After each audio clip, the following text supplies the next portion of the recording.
അന്ന് ആ ദിവസം ഓർത്തെടുക്കുമ്പോൾ വലിയ സങ്കടം തന്നെയാണ്. എങ്ങനെ അതിനെ അതിജീവിച്ചു?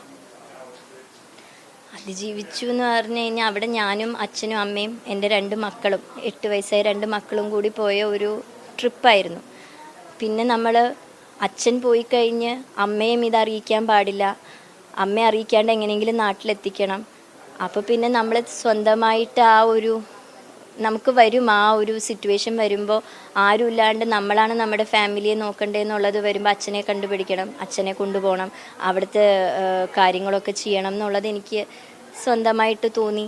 അത് ഞാൻ അമ്മയെ അറിയിക്കാണ്ട് സ്ട്രോങ് ആയിട്ട് നിന്ന് എല്ലാവരുടെയും ഹെൽപ്പ് ഉണ്ടായിരുന്നു. സ്റ്റേറ്റ് ഗവൺമെൻറ്, നമ്മുടെ state government Kerala, Jammu and Kashmir. ഈ സമയത്ത് പ്രദേശവാസികളുടെ സഹായം എങ്ങനെയായിരുന്നു? വളരെയധികം നല്ലോണം അവർ സഹായിച്ചു. അവർ വെള്ളം കൊണ്ടു തരുന്നു, അവർ എൻ്റെ ചെളി പിടിച്ചു ടീഷർട്ടൊക്കെ. എനിക്ക് എൻ്റെ ഡ്രൈവറാണ് അയാളുടെ സ്വെറ്റർ ഊരി തന്നത് ഇടാൻ, തണുപ്പത്ത് നിൽക്കാൻ പറ്റാഞ്ഞിട്ട് എൻ്റെ കീറിയിട്ട് അവരെ ഹെൽപ്പ് ചെയ്തത്. ശരിക്കും നാട്ടിൽ നമുക്ക് എന്തെങ്കിലും പറ്റിയാൽ നമ്മളെ വന്ന് അമ്മയും മക്കളെയും ഒക്കെ ചായ വേണോ ഭക്ഷണം വേണോ അവരെ ഹെൽപ്പ് ചെയ്തതിന് കയ്യും കണക്കൂല. ലോക്കൽ കശ്മീരീസ് അവരെ ഹെൽപ്പ് ചെയ്തു. അക്രമികൾ പട്ടാളവേഷത്തിലായിരുന്നു? അല്ല, എൻ്റെ അടുത്തേക്ക് വന്ന ആള് പട്ടാളവേഷമല്ലായിരുന്നു, നോർമൽ വേഷം. പ്രദേശവാസികൾ ഇവര് ആ സമയത്തേക്ക് അങ്ങോട്ടേക്ക് ഓടിയെത്തുകയായിരുന്നു പ്രദേശവാസികൾ.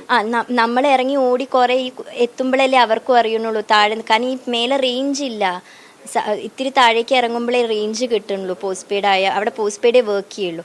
അപ്പോൾ കുറേ ആൾക്കാർ കയറി വന്ന് രക്ഷപ്പെടുത്താൻ കുതിരയും കൊണ്ട് വന്ന് വയസ്സായവരൊക്കെ നിർത്തി രക്ഷപ്പെടുത്തി. അങ്ങനെ അക്രമം എനിക്കറിയില്ല. എൻ്റെ അച്ഛനെ ഈ വെടിയേറ്റിട്ട് ഞാനൊരു അത് കഴിഞ്ഞിട്ട് ഞാനൊരു 1 മണിക്കൂർ കൂടുതൽ ഒരു മണിക്കൂർ കൂടുതൽ ഓടിയപ്പോഴാണ് ഞാൻ ആ സിറ്റിയിലേക്ക് എത്തിയത്. മക്കളെ താഴത്തേക്ക് എത്തിക്കാനായിട്ട് വലിയ പ്രയാസമായിരുന്നല്ലോ. കുഞ്ഞു മക്കളല്ലേ, പ്രയാസം.